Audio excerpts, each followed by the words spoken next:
Welcome to the Navik Gaming Podcast, where it is our mission to explore the business and future of video games.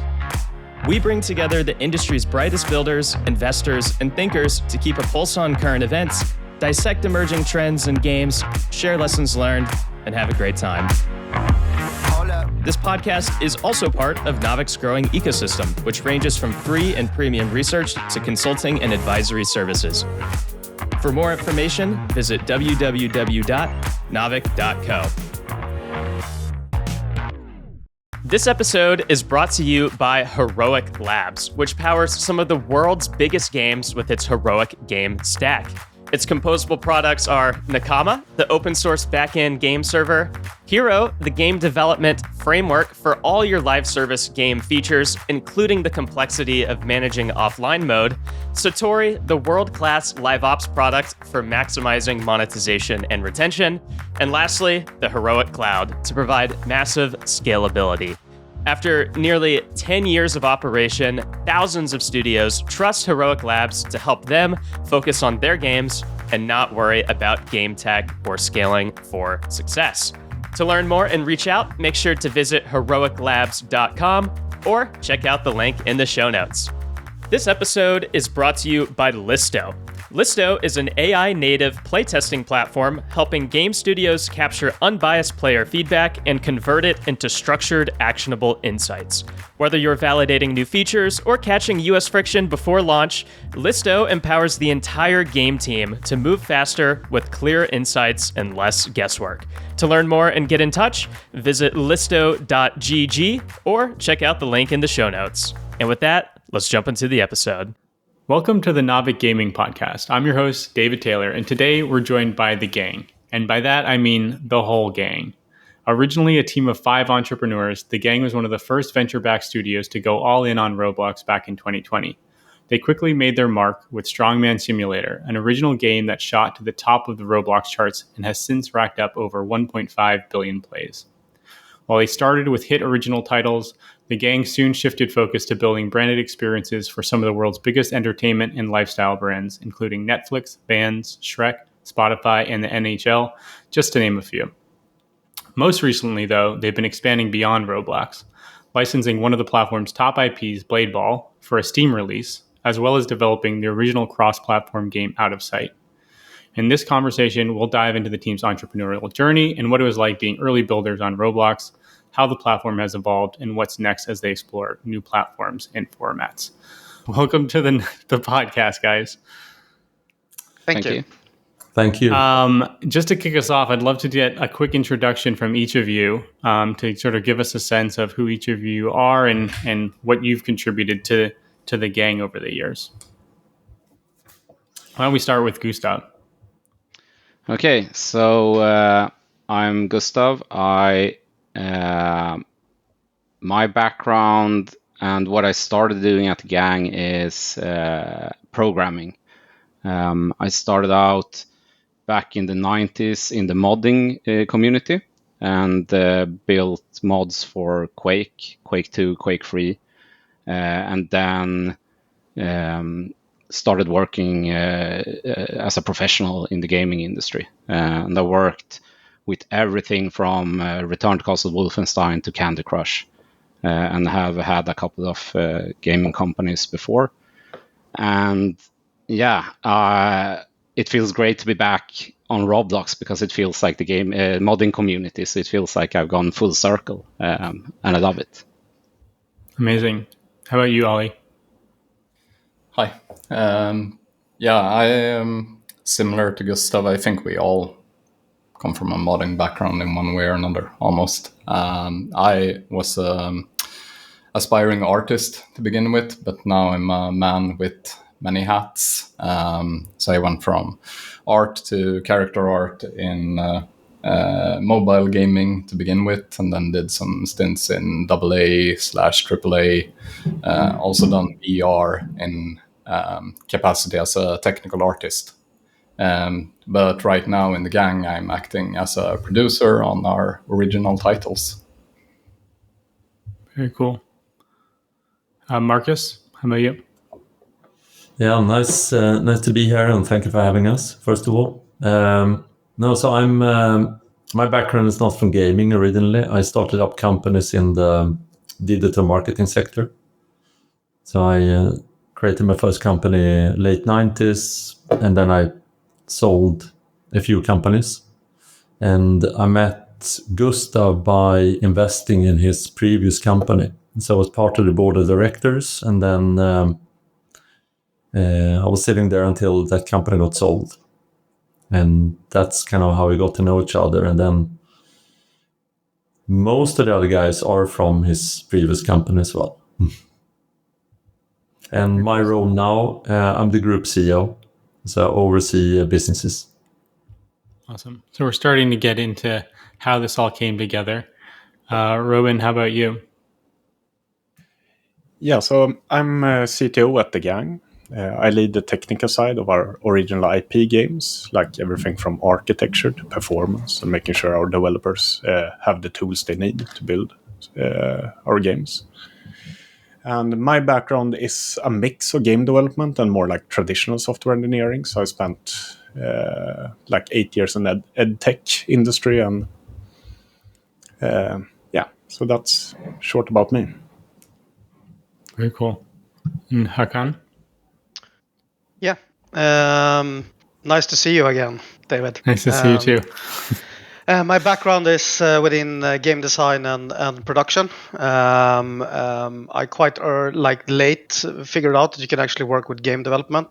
So I have had all of these, normal jobs working within like industrial production and repairing robots and stuff like that. But slowly figured out you can actually work with game development. So educated myself within game design and then jumped into the industry like 10 years, 12, 13 years ago, something like that. Yeah. Very cool. So I was hoping one of you would sort of tackle this, but like how did the whole team come together? Like what's the origin story for the gang? Well, first of all, we had a different idea. So we were actually thinking to build a more traditional game on Steam in the beginning, and our first plan was to build a company. We wanted to build a game, and we wanted to work with people we like to work with and have fun, more or less. And then we came into Roblox by coincidence, but I would say Gustav is more the glue for everyone, so I hand over to him. Yeah, I think we were in 2019. We were in a position where I had sold off my previous company. I was getting a bit restless, and we were in a position where we were looking to maybe not take a normal job, but instead work together, as Marcus said, with people that we like and do something where we thought it was more of like for pleasure instead of business. And it just happens to be that from all of the people that I had worked with before, the top 4 people that I wanted to work with again were in kind of similar positions where they were looking for something new and something else. So it was a perfect time to come together and say like, let's make a game together. And it doesn't really matter that much what game it is. We said that we'll take a year without any pay, and we'll see where it goes from there. So we bootstrapped it entirely. We also said that we were never going to be more than 10 people, so we failed on that one. but Which is surprising because your name is the gang. So yeah, yeah. But I mean, we still all work full time in the company now, like almost 6 years later. So in that sense, it was a success, and we keep true to only working with people that we truly enjoy working with. That's amazing. How big is the company now in terms of employees? We have approximately 220 people. Oh my God. Do you know if you're the biggest Roblox studio, or I know that you guys are not technically a Roblox studio specifically anymore, but you know. Yeah, we are the biggest, as far as I know, in terms of employees. We are also the biggest in terms of working with brands. We are not the biggest when you look into number of CCUs on a Roblox game, for example. Got it. But in terms of brands, it would be like number of brand activations per year. Then we are number one, yes. Okay. Yeah, Cool. and employees, we do not, like, a lot of the big studios use a lot of contractors. We have full-time employees with a proper salary and pension and all like that. And with that, I think we're definitely the biggest. Yeah. I know Roblox is mostly contractors. Even people, I mean, which isn't to say that they're underpaid. I mean, there are certainly contractors who are making hundreds of thousands of dollars a year. But yeah, it seems to be sort of like it's a creator economy. People move around to different projects very, very fluidly. The thing I would love to get into is sort of the early days of the gang. There's sort of two questions that I want to ask. We'll start with one, which is sort of the element of, like, you started off and you said we didn't imagine ourselves growing more than 10. So what were sort of the key milestones that allowed you guys to scale to where you are today of over 200 employees?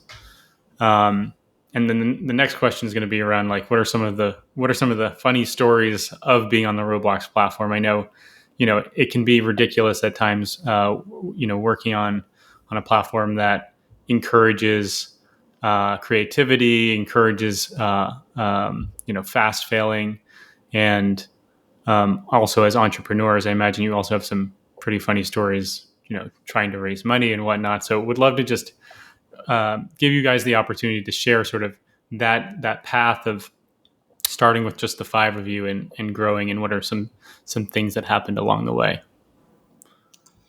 I can kick off and then I hand over to the funny things to the guys who can talk about that. I talk about the corporate things. No, so I think from being entrepreneurs and looking into it from an opportunistic point of view, very early on when we came into it, we saw that it's kind of blue ocean. There were no devs focusing on brand partnerships and building games with the focus that we came in with, and with that also experience, because there are tremendous devs on the platform that are, I'm amazed every single day when I see what they are building, but we are coming more from a more traditional, I would say, gaming perspective. And when we came in, there were none of those. So when we started the first game, then we saw that there is a huge opportunity here, and we believe this platform will actually grow. So when we said we were not going to be more than 10 people, but then when we started to get requests from clients, we started to get traction on our own games, it was absolutely no possibility not to scale. So we just did it in order, and we also scaled with profitability, and that's what Gustav said before. We're profitable year one, and it would have been a stupid mistake to not scale and grow. And then if we came into what we're doing, I'm going to hand over to the guys to talk about our first success, for example, and that. Yeah, I think that kind of leads also into some of the funny stories. Like one very early story that I find funny in hindsight, and that was very humbling, is that, like, I worked professionally in the games industry since the 90s. I've done everything from, like, Facebook games to mobile games to console, PC. And I thought I knew gaming, and all of us did. We were like, yeah, this platform, it's just a bunch of kids making games on it. So we thought it was going to be easy. And our first game was horrible. Like, it performed super, super bad. It was such a bad fit for the platform, and the players absolutely hated it. And so we pulled it down and remade it entirely from the start. and then it performed much better. And that's how we started to learn the platform. Like, we were making mistakes, and instead of trying to blame the platform or something else, we were like, yeah, we don't know what we're doing. Like, we have no idea. And we started to play a lot of the games, and we started to get more involved with the community and started to learn from it. And it took us about 6 months until we had our first hit, which was called Tapping Simulator.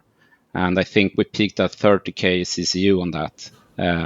And this is back in 2020 when the platform was much, much smaller. So that was actually one of the top performing games on the platform. And that was like, I'm probably more proud of that moment than Strongman, because it was the first time we felt like we had a hit and we were making money. We could start to take on employees and pay a salary for the first time.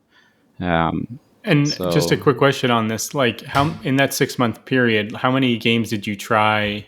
How many games did you launch, and then how long did it take you to build Tap Simulator? Do you remember, Robin? Do you remember, Ola?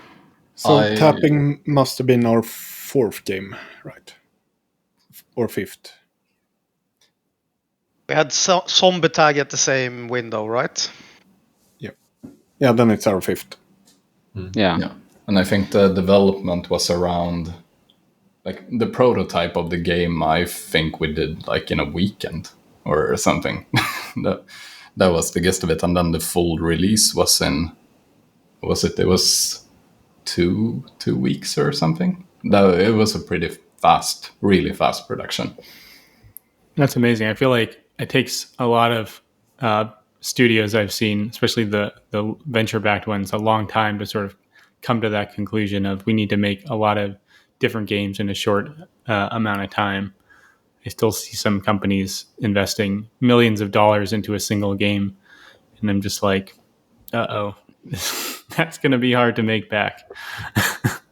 Yeah, we have made some expensive games that have taken way too long as well, but all of our successes have been like probably the fastest games that we make, where we find like a core mechanic. We build the first version of the game very quick. Like Strongman was about 4 hours for the prototype. And when we feel like this is actually really fun, like this is a good game, then we can start to build on it. Often when we have tried starting the other way around, where we start with paper and we build this grand idea like you typically do in the traditional gaming industry, then those games don't perform well. Yeah, you guys also had a recent game launched that had some success called Prison Pump. I'm curious, like, which one of you is the weightlifter of the group? It's everyone. Can't you tell? We're all strongmen here.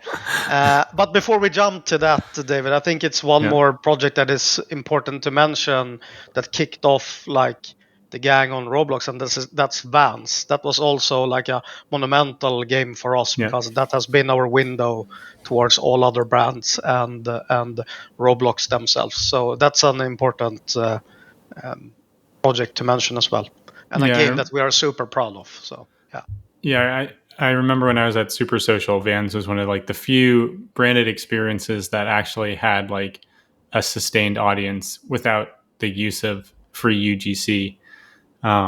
Which I think is speaks to sort of your guys' ability to make an advertisement fun to engage with.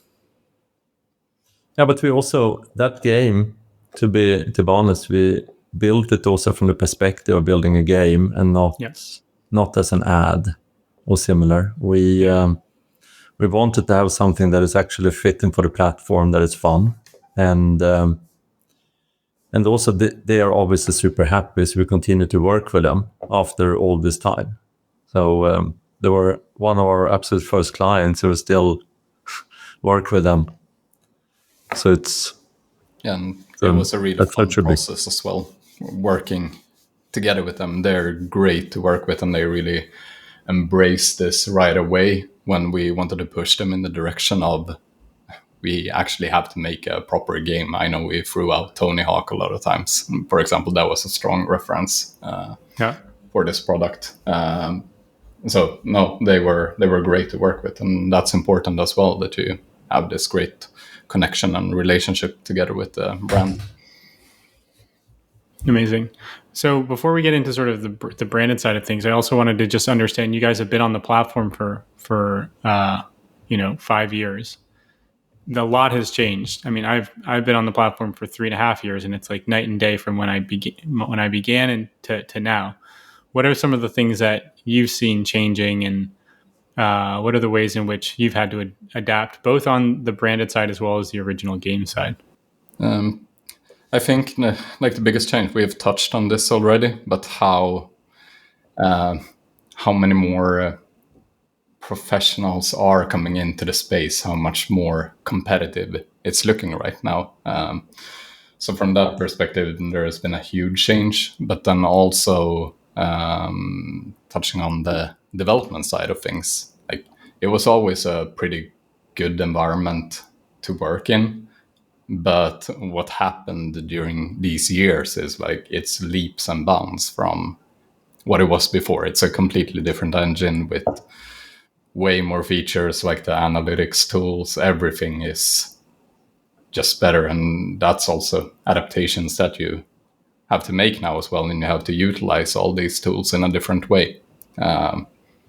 When you say that it's there, what have these tools enabled? Has it enabled you to make games faster? Has it allowed them to be more high fidelity? What's sort of the unlock for the end product that me as a player might see?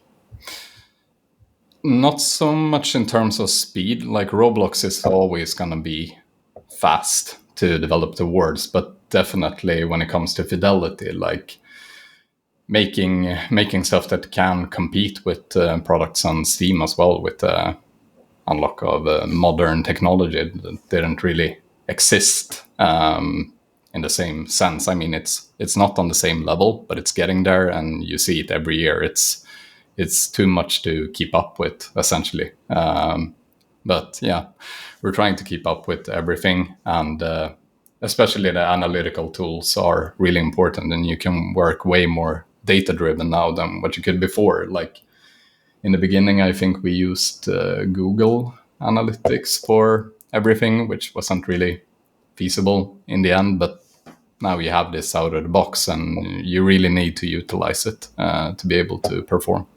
On the game engine side, do you feel like Roblox is headed towards being at the same level of fidelity, performance, as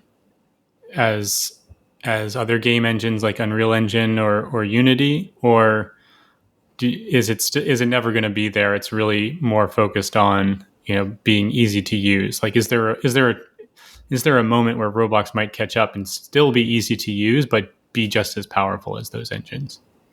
I don't think it would be beneficial for them to be a direct competitor, because that's also the beauty about Roblox, that it's more about the games, and to me it should always be more about the games than the actual fidelity. And you can see that on certain titles that come out now. I know Grow a Garden is generating a lot of buzz. The fidelity is not really needed in that sense. Yeah. So they could catch up.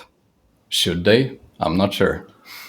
Yeah, I I would probably turn it around. Like, I'm saying that the other engines need to catch up to Roblox, but maybe that's because I'm a coder, so I don't care about like render fidelity or things like that. But the Roblox engine is absolutely amazing, especially for smaller teams, like the collaboration tools where you can actually see what's happening in real time while adding it and like the ability you have built-in multiplayer and the social features and everything. Like the other engines have a lot of catching up to do. And I worked with probably 12 different engines, and I worked as an engine developer as well on them. And like the APIs from a tech standpoint, like this is the most beautiful engine I have ever seen. I absolutely love it. And You need to remember also that a majority of the players are on mobile devices. You don't want to push all, even if you have the capability. And there are some games that look amazing. We have a horror game with like PBR realistic lighting called Red Camp.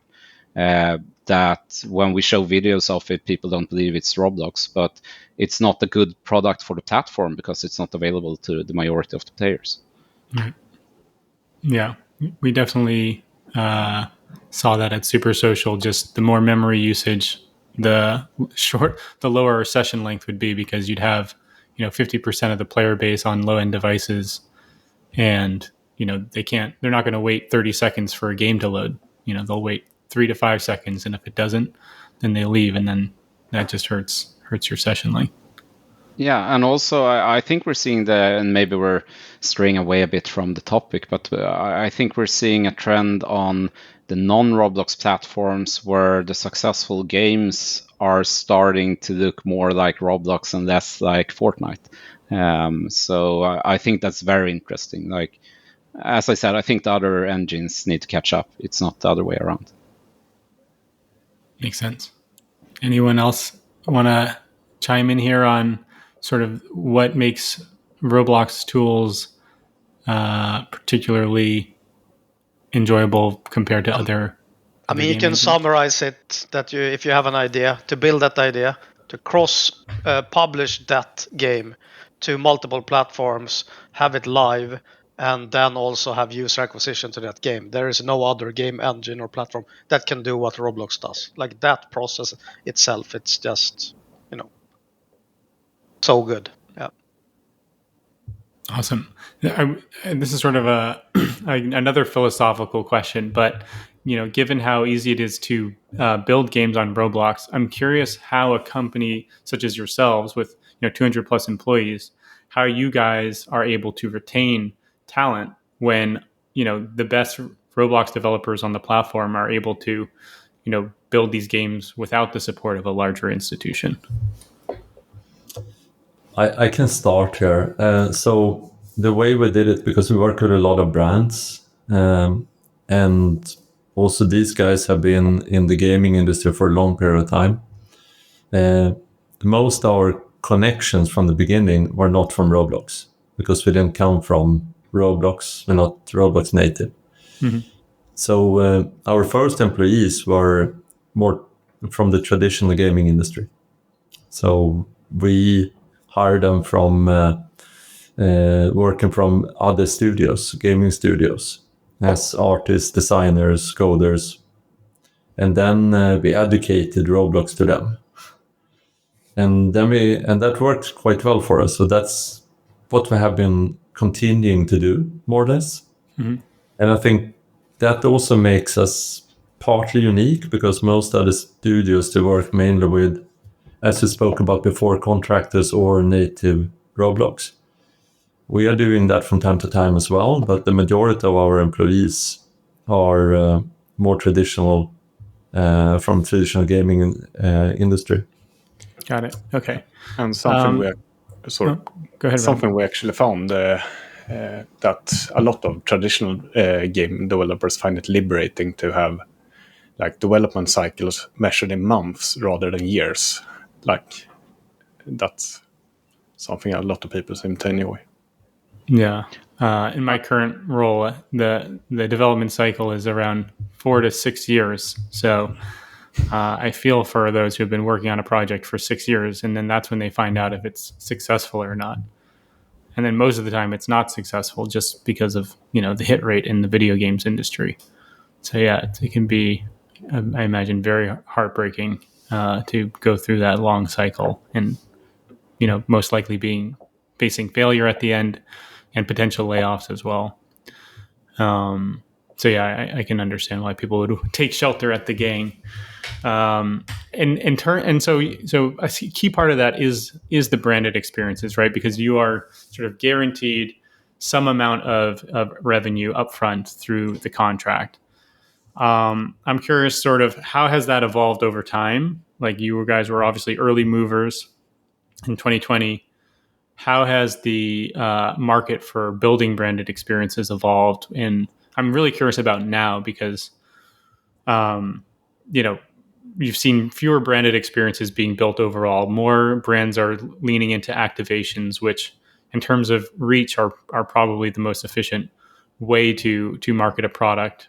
And then you have Roblox's advertising push, which is where they're trying to make this more programmatic advertising. So how are you guys sort of responding to that? How have you responded over the years to the evolution of marketing on the platform? Let's begin with why we started with branded work versus original games. I think that's good to know. So when we created a company, we didn't know if we were going to get a hit or when. So then we thought it's good to work also with branded work, because then we have, as you said, some kind of platform, some kind of stability in terms of revenues. But not only, we also knew that having brands like Vans, for example, or Hasbro, or those that we worked with very early on, they also unlock possibilities for us, especially in the beginning, new technologies and everything. So Roblox wanted to test on the more well-known brands. So then we got opportunity to kind of unlock new technologies. And then we also built our own experiences on side, because we wanted to get a hit, obviously. But also the second thing, which was really, really good for brands, was that we tested on our own things. So we could test different genres, different tools and everything.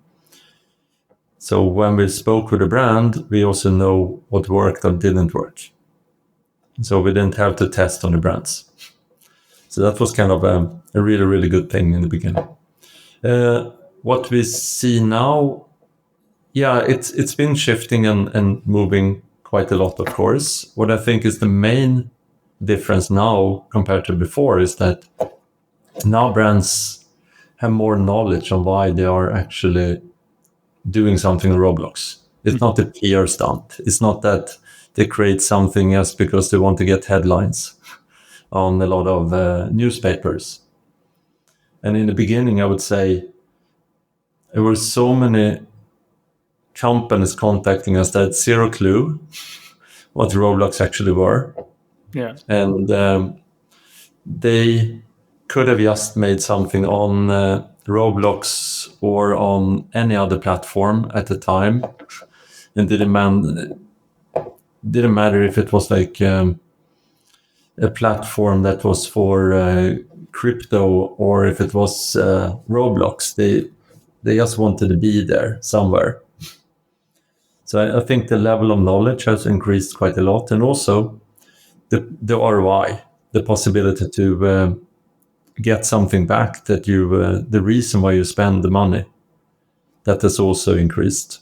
And Roblox has been pushing quite a lot on this. They have been pushing technologies when it comes to ads, as you mentioned, and also integration possibilities. So it's easier now than it was before.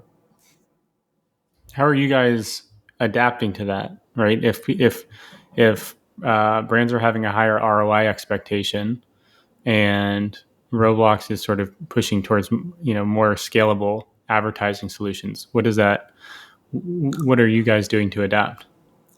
Well, that has always been the case, to be honest, that the brand should always have a high ROI possibility. So the way we do it is that we work alongside Roblox and not against. Mm-hmm. And we utilize their possibilities technologies. So we work a lot with ads, for example, together with Roblox. We also bring them into the room. So if we speak with a client, we have them alongside from the beginning to talk about what are the objectives, how can we do it, what kind of possibilities do we have here, in order to not work against each other or having someone else coming in from the sideline and doing something else in the end. Yeah. And I think that's quite natural. It's like with every single platform, not only Roblox, that you have to, they're obviously going to try to push in new technologies so they increase their margins and possibilities. But in the end of the day, that should also benefit the clients, and it will benefit the clients. and that's why they do it.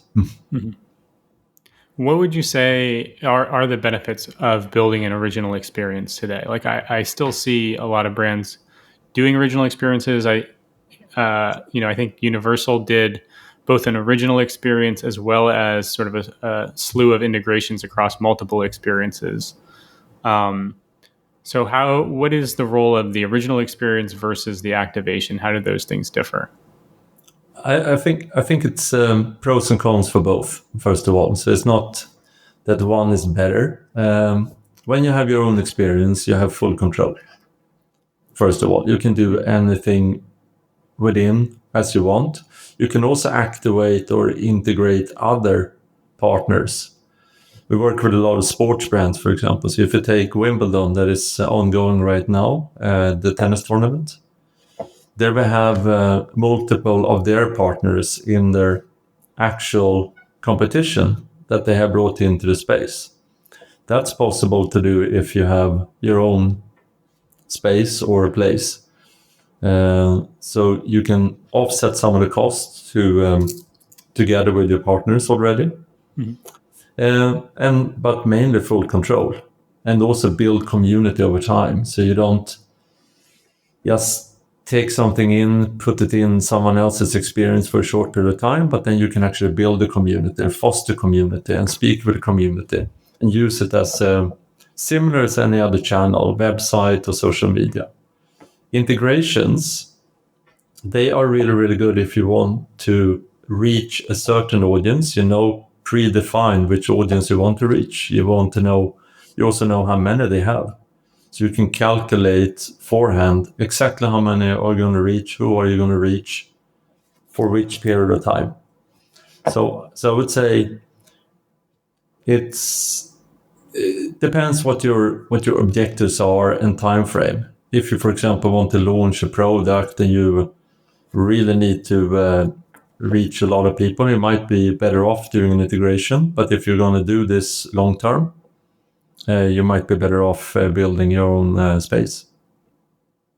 And you say better long term because why? You might grow an audience over that time period? Exactly. Are there examples of games that have grown, significant audiences over time? Branded Vans. games. I would say Vans is one of them. That there's a reason why we continue to work with them over time. We have. I would say Wimbledon as well. We're on the third year right now. So, and in the beginning it was only Wimbledon. Now we also work with the US Open and Australian Open. And we have quite good traffic when the event is, and then it goes down when it's not, obviously.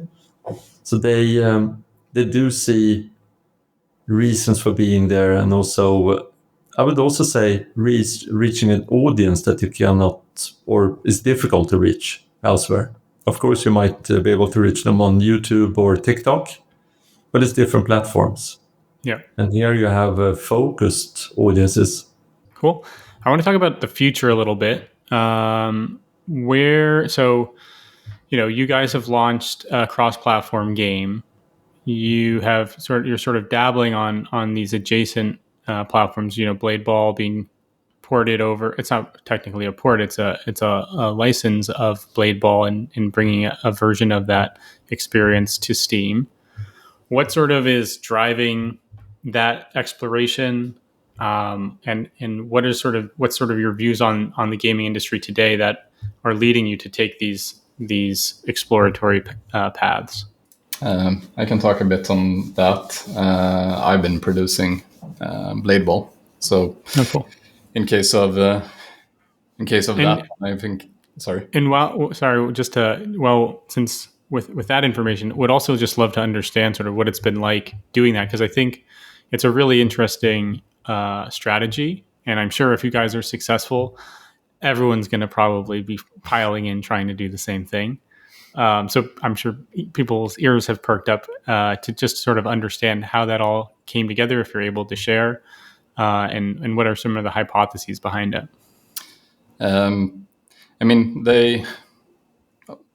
I don't remember exactly the number now, how much they peaked in CCU. And that's what piqued our interest. I think it was up to half a million or $1 million even. Yeah. And they've stabilized around 20,000, 10 to 20,000. I mean, and they're always in the top 10 earning games. Yeah. They're around number 10 or 11. No, so that's a big part of it. Like, it's a very strong community. It's a very creative concept, and I think that's what it comes down to, these creative ideas that you can find on Roblox in another sense. And that's what we wanted to tap into. So doing this as a collaboration with Bladeball, then we get to utilize their community to actually help shape the product into what it's going to be eventually. I'm actually going to play this in 10 minutes. I accidentally double booked the stream that we're going to do, so I'm going to have to play a little bit on the side here while we do this. It's all right. We can try to wrap up by then too. No, but it's fine. I know it by the back of my hand, so I don't really have to focus when I play it anymore. I'm sure you wouldn't be the first person on the podcast to play video games while he was being interviewed. Yeah, no, I can imagine. No, but that's that's how we're working with it right now. Like, playing together with the community. Now we're collaborating together with 2 streamers are gonna play it. So essentially, just building it up until we feel that it's ready for release and that we get a thumbs up from the community. Essentially, that now it's good to go. Do you think that there will be new audiences that come, or are you really sort of anchoring towards being able to get people who are typically on Roblox to come over and play on Steam? Both, in a sense. But what we have been trying to do, we realized that the games don't take the exact same shape as they do on Steam, for example, versus Roblox. There will be differences. So we have tried to shape this game in being, in this case, it's a bit more complex than what you would see on Roblox. Like, we don't have to really have mobile in mind as much, so we can rack up the complexity a bit. And by that, we want to try to snare players from that like games like Rocket League, for example, or similar multiplayer brawler games. So that's our hypothesis. Like, take a really good creative concept, in this case, do this collaboration together with Bladeball, and try to shape it into a new product. I see them working side by side, essentially. They are not competitors in any sense. They are the same in many ways, but they are different games. Yeah, I mean, Blade Ball was heavily influenced or inspired by Genji Ball, which is an Overwatch creative mode. And I think that was inspired by another game mode from Team Fortress 2. Yeah, so, Pyro Ball. Yeah. So Pyro Dodgeball, yeah. Presumably there is an audience off of Roblox that's interested in playing this game as well. Yeah, but I think that's where we're coming from as well. Like, we have not only worked with games for a long time, we have all been playing games since we were kids as well. And we have seen this before. Like, Dota started out as a mod, and a lot of good game ideas go through different platforms and they evolve and change. And we felt, with Blade Ball especially, we felt like this is a brilliant game mechanic. Like, this has been on so many platforms, and it has evolved into something that is a very, very good core gameplay. And we also see, again, as I mentioned earlier, like we see a trend on Steam and consoles where a lot of the hit games, like Lethal Company was a hit game last year on Steam, and it was made by a Roblox developer. And we're seeing like the top games, when we play them and we see them, we're thinking like, hey, this is a Roblox game and it's doing really well. So we think that the creativity is so high on the platform, and there are so many good games, and we think they should be available to a broader market. Yeah. I mean, that's why I love the platform, is just getting exposure to all of that creativity. It's it's delightful to just look at the charts every day and just see what's popped up lately and hop into it and see what it's about. So we talked about Blade Ball. How about the out of sight? How did that come about? How did you guys decide to explore just an entirely original game that's cross-platform? That is actually that's a fun story. I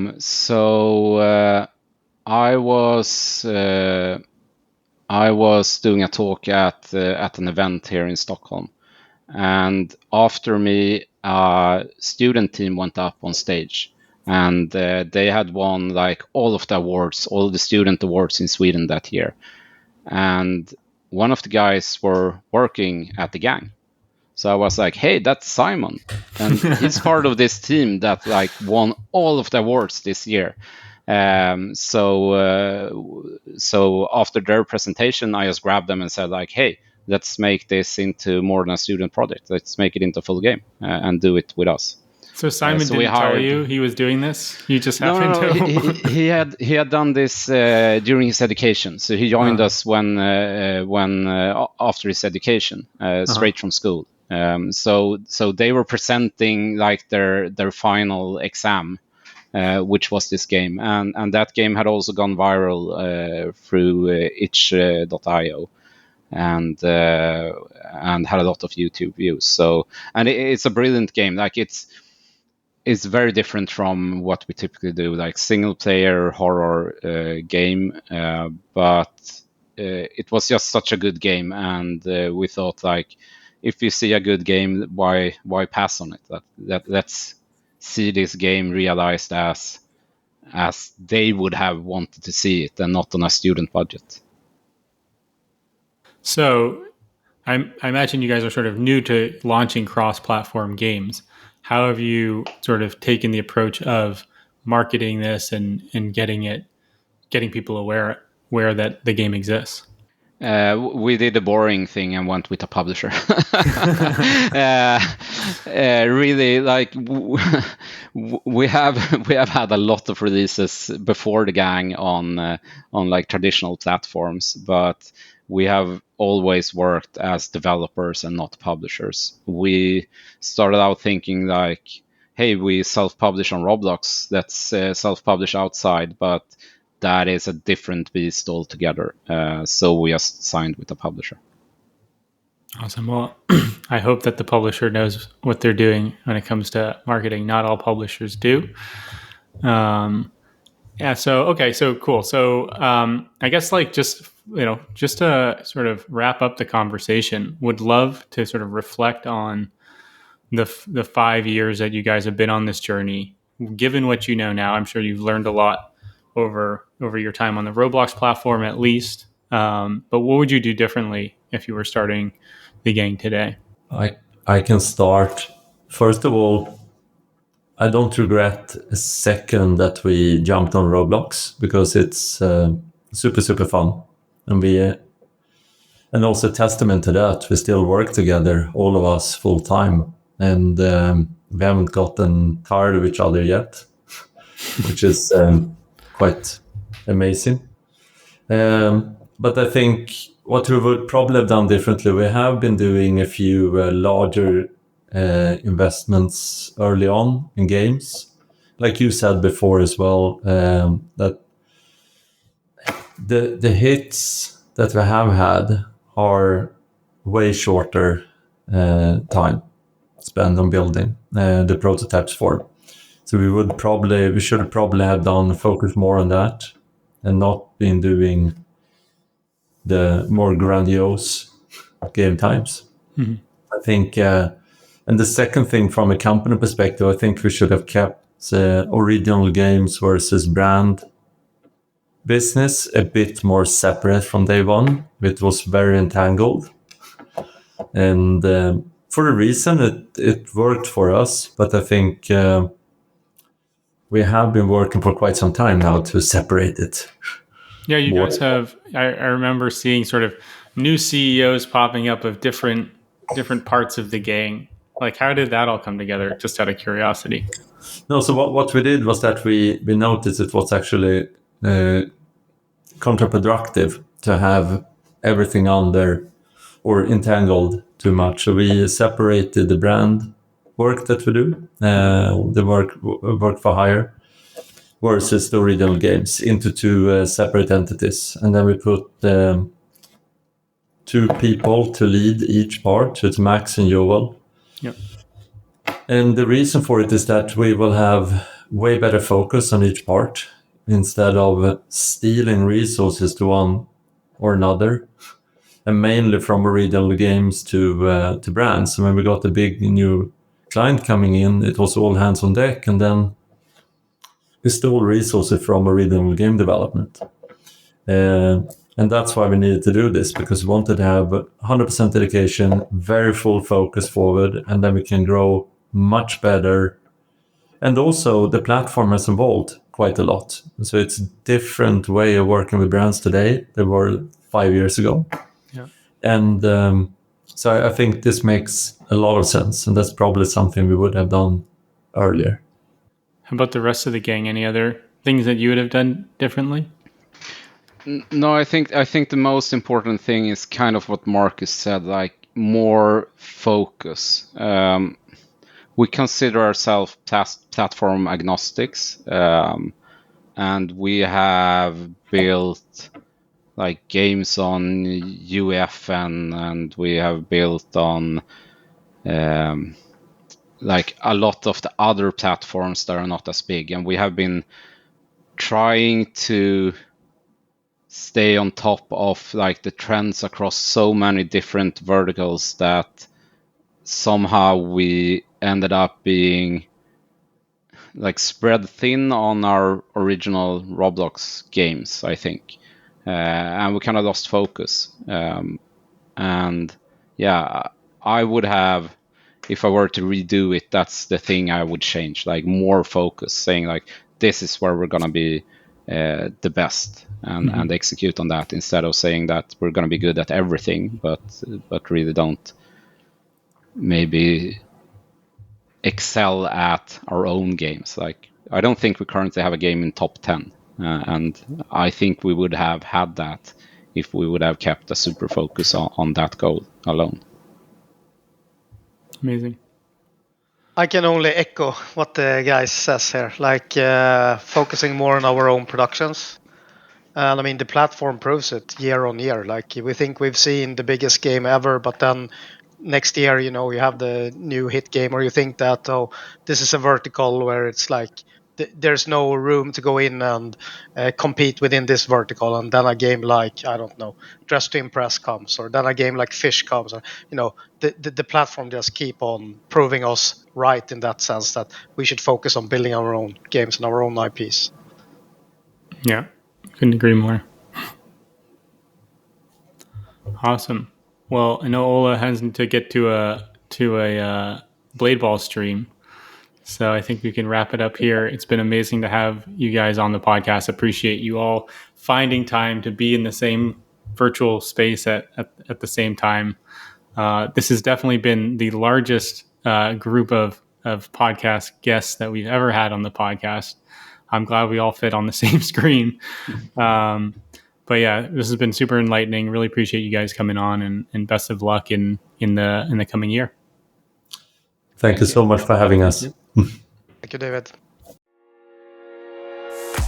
If you enjoyed today's episode, whether on YouTube or your favorite podcast app, make sure to like, subscribe, comment, or give a 5-star review.